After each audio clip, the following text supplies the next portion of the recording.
Hello and welcome to what should hopefully be a good long running series on the subject of my abstaining from wankery and observing the effects or noticing the consequences should I falter.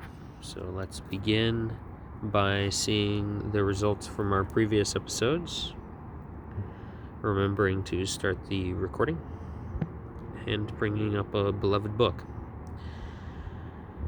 The Penguin Sherlock Holmes Collection, A Study in Scarlet, by Sir Arthur Conan Doyle.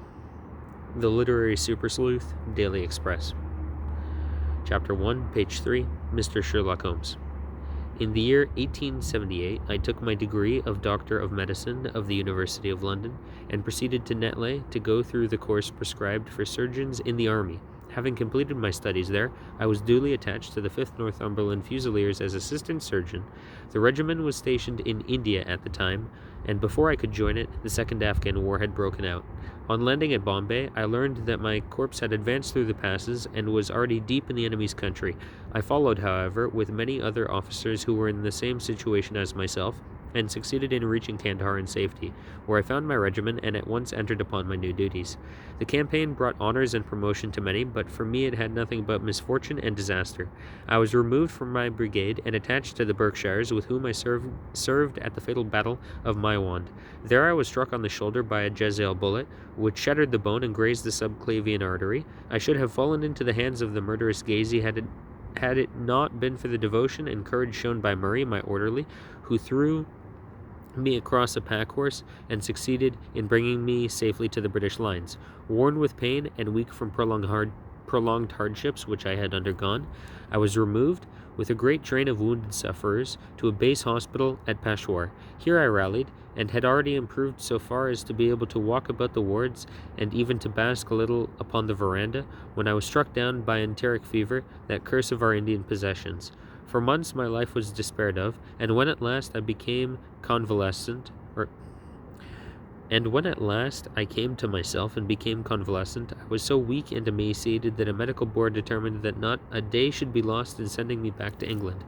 I was dispatched accordingly in the troop ship Orontes, and landed a month later on Portsmouth Jetty, with my health irrevocably ruined, but with permission from a paternal government to spend the next 9 months in attempting to improve it. I had neither kith nor kin in England, and was therefore as free as air, or as free as an income of 11 shillings and 6 pence a day will permit a man to be. Under such circumstances, I naturally gravitated to London, that great cesspool into which all the loungers and idlers of the empire are irresistibly drained. There I stayed for some time at a private hotel in the Strand, leading a comfortless, meaningless existence, and spending such money as I had, considerably more freely than I ought. So alarming did the state of my finances become, that I soon realized that I must either leave the metropolis and rusticate somewhere in the country, or that I must make a complete alteration in my style of living. Choosing the latter alternative, I began by making up my mind to leave the hotel and to take up my quarters in some less pretentious and less expensive domicile. On the very day that I had come to this conclusion, I was standing at the Centurion bar when someone tapped me on the shoulder, and turning round I recognized young Stamford, who had been a dresser under me at Bart's. The sight of a friendly face in the great wilderness of London is a pleasant thing indeed to a lonely man. In old days, Stamford had never been a particular crony of mine, but now I hailed him with enthusiasm, and he, in his turn, appeared to be delighted to see me. In the exuberance of my joy, I asked him to lunch with me at the Holborn, and we started off together in a hansom. "Whatever have you been doing with yourself, Watson?" he asked in undisguised wonder as we rattled through the crowded London streets. "You are as thin as a lathe and as brown as a nut." I gave him a short sketch of my adventures, and had hardly concluded it by the time we reached our destination. "Poor devil," he said, commiseratingly, after he had listened to my misfortunes. "What are you up to now?" "Looking for lodgings," I answered, "trying to solve the problem as to whether it is possible to get comfortable rooms at a reasonable price." "That's a strange thing," remarked my companion. "You are the second man today that has used that expression to me." "And who was the first?" I asked. "A fellow who is working at the chemical laboratory up at the hospital. He was bemoaning himself this morning because he could not get someone to go halves with him."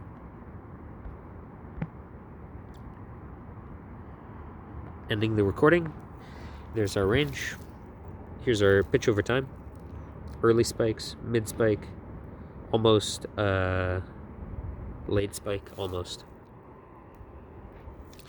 General average 110 minimum, 69 maximum, 169 minimum average 87, maximum average 135. So now if we bring over the chart for comparison to previous episodes, we are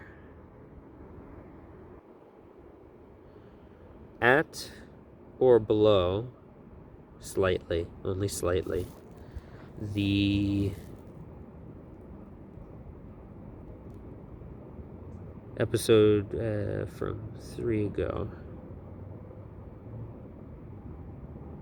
Episode 9 or so, or yeah, episode 9 or 8 or something.